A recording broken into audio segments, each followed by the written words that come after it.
Frankwatching, and today we are going to talk Facebook timelines. Man, everybody has been talking about this, right? This is going to be super interesting. Lots of rumors. This is Shama Kabani. Hello. We've already taped 2 shows, so go back to watch the first 2 episodes as well if you haven't already.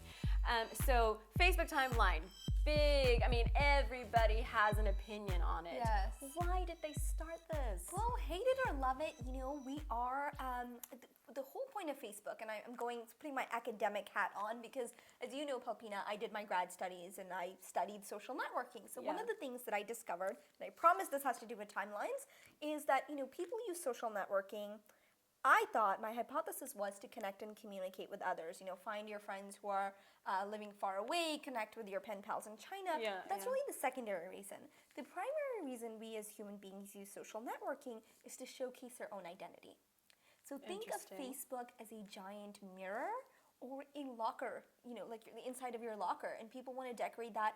I know it sounds narcissistic when you think about it, like, oh my God, that's why we use social networking. But if you think about that a little further, our identity is completely based on our environment, right? And vice versa. So the timeline really gives you the ability to put that together in a more coherent way. Right? People have been on Facebook for so long, but now you can see sort of the graduations, the weddings.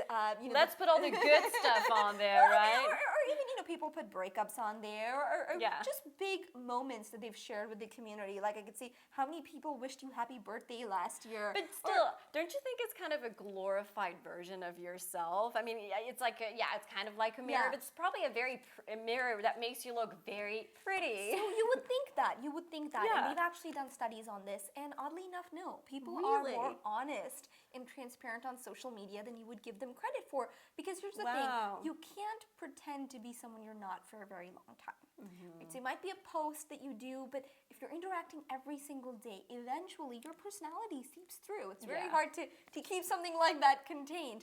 And so you do find that research and studies have shown that people are much more transparent and honest about who they really are on social media. That's interesting. Because I think it's just harder to hide. But so for Facebook to do this, though, isn't the whole reason to just get more information from people so they can put more advertising on Facebook? Isn't it all about the money? I mean, it's all about the Benjamins. Isn't it always? Yeah, but I mean, you're right? So let's look at it from Facebook's perspective. So of course, some of it is to do with advertising, but here's what Facebook's done.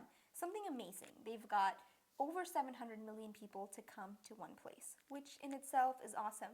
But that was the easy part. The biggest challenge Facebook now has is keeping them there.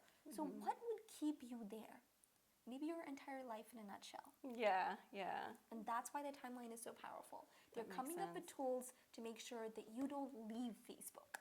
So my next question is, because I asked people if they had any questions about the Facebook timeline, because I was going to talk to you, and everybody asked me, is this going to be here forever? Can I change it back? It looks like a lot of people are still trying to get used to it.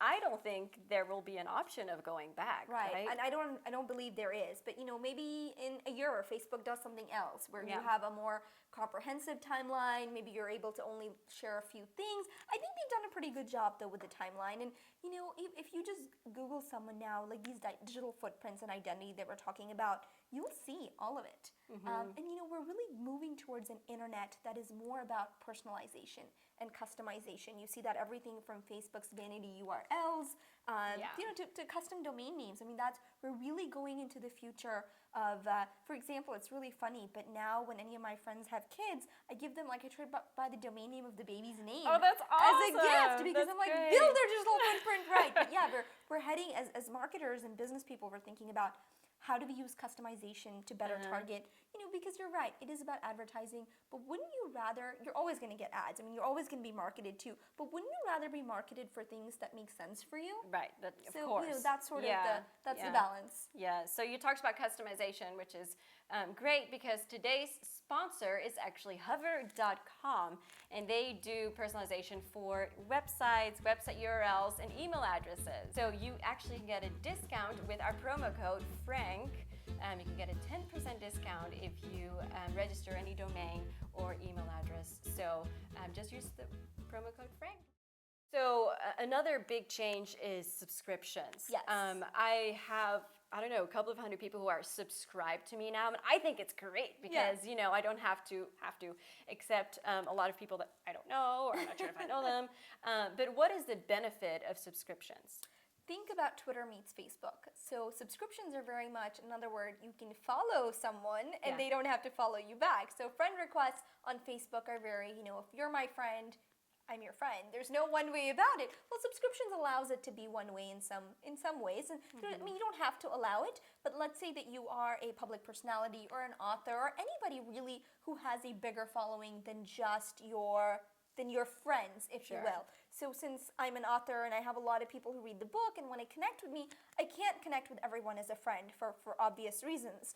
But the subscribe option lets them subscribe to the updates and communicate and leave comments, and I'm still able to interact with them.